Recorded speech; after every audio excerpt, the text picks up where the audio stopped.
सबसे पहले हम घर में ही रहेंगे जिस व्यक्ति को ये प्रॉब्लम है। जहाँ पे सरकारों ने उपलब्ध करवाए हैं कोविड केयर आइसोलेशन सेंटर्स, हम वहाँ जा सकते हैं। घर में अगर व्यवस्था ऐसी नहीं है कि हम अपने आप को अलग कर रहे हैं, तो हमने हमेशा कहा है कि फिर दूसरी जगह पे आइसोलेट करिए, जो प्रावधान किया गया। घर में है तो अपने घर रहना है, अपनी सफाई रखनी है। दूसरा, आप अपने आप को आइसोलेट करेंगे, अलग रखेंगे, और आपकी व्यवस्था अलग होगी तो बाकी लोग बचेंगे। होम केयर में ये एक इम्पॉर्टेंट चीज़ है। अगर आप अलग नहीं करेंगे, सारे परिवार को आप रिस्क पे ला रहे हो। इसी पे साथ साथ सब फैमिली मेंबर्स को, चौथा पॉइंट नीचे जो दिख रहा है, मास्क पहनना है। मास्क पहनना है, ये याद दिलाई जा रही है।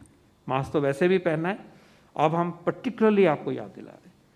और इसमें आगे जो हमारी गाइडलाइंस हैं वो ये कहती हैं कि जो व्यक्ति अफेक्टेड है वो सर्जिकल मास्क, जो ये वाला मास्क होता है, ट्रिपल लेयर मास्क, इसको पहने प्रेफरेबली, क्योंकि उसको पास वायरस है। और हो सके तो N95 पहने, जो मैंने ऊपर से पहना हुआ है।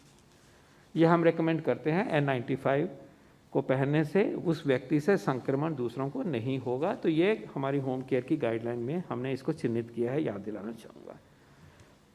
घर की खिड़कियाँ, वेंटिलेशन अच्छी होनी चाहिए, खुला हुआ होना चाहिए, ताकि हवा का प्रवाह ठीक होता जाए। ये एक हिस्सा हो गया। उसके बाद आप अपना टेम्परेचर मॉनिटर करेंगे, देखते रहेंगे।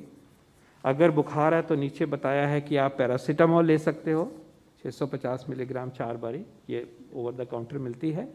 और एक और दूसरी दवाई है जिसका नाम है नेप्रोक्सन, वो ले सकते हो।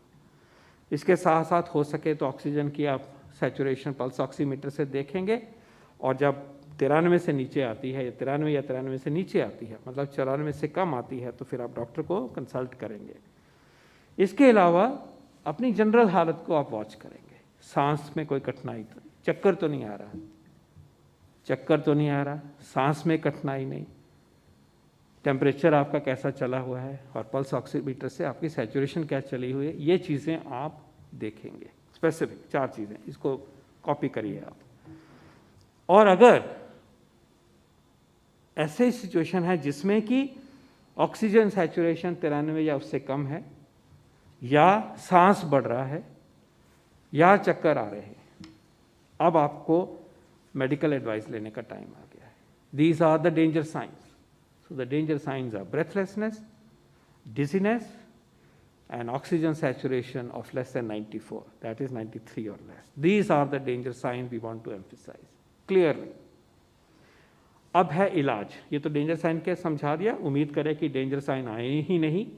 तो इलाज क्या करेंगे? आप घर में आ गए, आपने मास्क लगा लिए, बाकियों से दूर हो गए। खाना आपका जब आ रहा है तो वो एक जना देता है, वो व्यक्ति आपका खाने वाले बर्तन जो है आप ठीक साफ सुथरा रखेंगे, मिक्स नहीं करेंगे।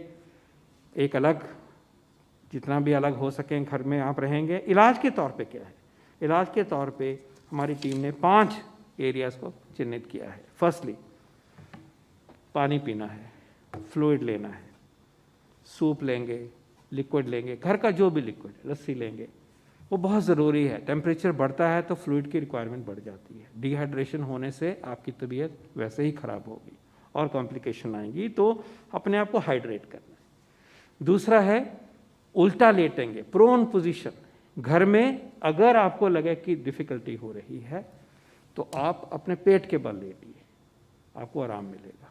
इसका वेट ही ज़रूरी नहीं करना कि जब सैचुरेशन गिरेगी 94 से नीचे तभी ये करना, उससे पहले भी अगर आपको कंफर्ट मिलता है, पेट के बल लेटेंगे, कोई नुकसान नहीं है। पेट के बल आप सो सकते हो, कंफर्ट लगे तो अपनाइए। और डेफिनेटली जब ऑक्सीजन सैचुरेशन कम होता है, बीच बीच में कभी लगे, तब तो इसको हमने अपनाना ही है। तो प्रोन पोजीशन है, जिसको कि हमने उस पिक्चर से दिखाया है।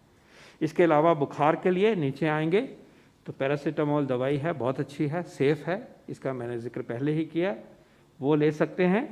दूसरी दवाई जो आप खुद भी ले सकते हैं, खांसी का सिरप कोई ले सकते हैं।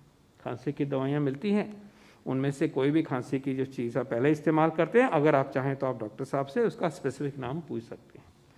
लेकिन खांसी का सिरप सब घरों में उपलब्ध भी होता है, आसानी से मिल जाता है, वो ले सकते हैं, आपका खांसी में कंफर्टेबल है। इसके अलावा फिर कहा गया कि मल्टीविटामिन टैबलेट हैं, वो भी ओवर द काउंटर मिलती हैं, जिंक हो जिसमें, विटामिन बी है, सी है, इन चीज़ों को लेना है, वो दूसरी बात है।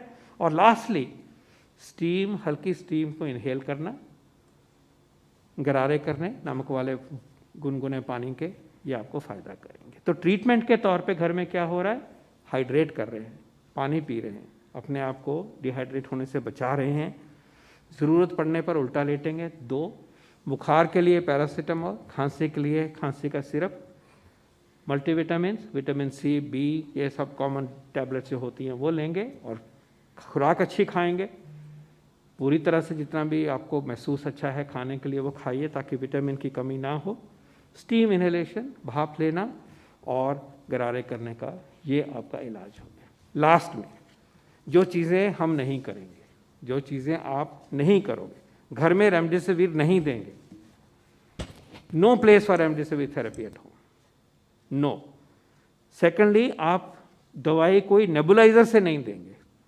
नेबुलाइजर का होता है लगा के वो मशीन चलती है और वो अस्थमा में जैसे होता है, वो दवाइयाँ जो हैं वो उनका इस्तेमाल आपने घर में नहीं करना, उससे वायरस जगह जगह फैलेगा। ऑक्सीजन भी जब आप लेंगे तो आपने थोड़ा गाइडेंस लेने के साथ करना है, अंडर सुपरविजन होना चाहिए। फिर हमने चिन्हित किया है वो दवाइयाँ जो कि आप टेली कंसल्टेशन से डॉक्टर साहब से बात करके, उनसे वैसे बात करके आप कर सकते हो। वो हैं कि एक अस्थमा की दवाई है, उसको हम बिडुनिसाइड कहते हैं, ये कॉमन दवाई है, कंटेनर वो उससे लिया जाता है, जो मीटर डोज इनहेलर होता है उसके साथ लिया जाता है। शुरू में नहीं लेना है, 5वें दिन तक भी खांसी है और उसके बाद इसका इस्तेमाल डॉक्टर साहब से पूछ के करेंगे, लेकिन होम केयर में हो सकता है। आइवरमेक्टिन और हाइड्रोक्सीक्लोरोक्विन डॉक्टर साहब से पूछ के आप घर में ले सकते हैं। तीसरा है कि वो दवाइयाँ जिनका नाम मैंने पहले दूसरे परिप्रेक्ष्य में लिया, डेक्सोना या प्रेडनिसोलोन, वो अगर आपके डॉक्टर साहब कहते हैं आप ले सकते हो, लेकिन हफ्ते के बाद, हफ्ते तक बीमारी चले, बुखार तब भी नीचे नहीं आया है, तो डॉक्टर साहब आपको कह सकते हैं कि आप घर में ये दवाई ले सकते हो, प्रिस्क्राइब करेंगे तो आपने लेनी है, उनकी एडवाइस पे लेनी है, अपने आप नहीं लेनी। अभी हमने आपको समझाया कि इस दवाई का नुकसान भी होता है। और लास्टली इसी तरह से डॉक्टर साहब कहेंगे तो आप एंटीबायोटिक, डॉक्सीसाइक्लिन है या एजिथ्रोमाइसिन है या कोई और है, वो कहेंगे तो एडवाइस के साथ घर में वो 5 चीज़ों के अलावा ये जो बिडुनिसाइड है, आइवरमेक्टिन, हाइड्रोक्सीक्लोरोक्विन है, डेक्सोना या मिथाइल प्रेडनिसोलोन है या एंटीबायोटिक है, ये आप डॉक्टर की सलाह से लेंगे। तो इन चीज़ों को आज आपके सामने प्रस्तुत किया है। ये वेबसाइट पे जैसे मैंने कहा अभी अवेलेबल है। हम एक बार फिर अपील करूंगा जो मैंने पिछली बारी कही थी सरकार की तरफ से, कि क्योंकि बहुत सारे हमारे पेशेंट्स, लोग, भाई बहन घर में हैं, उनको एडवाइस देना है खासकर इन चीज़ों की और बाकियों के लिए भी, तो चाहूँगा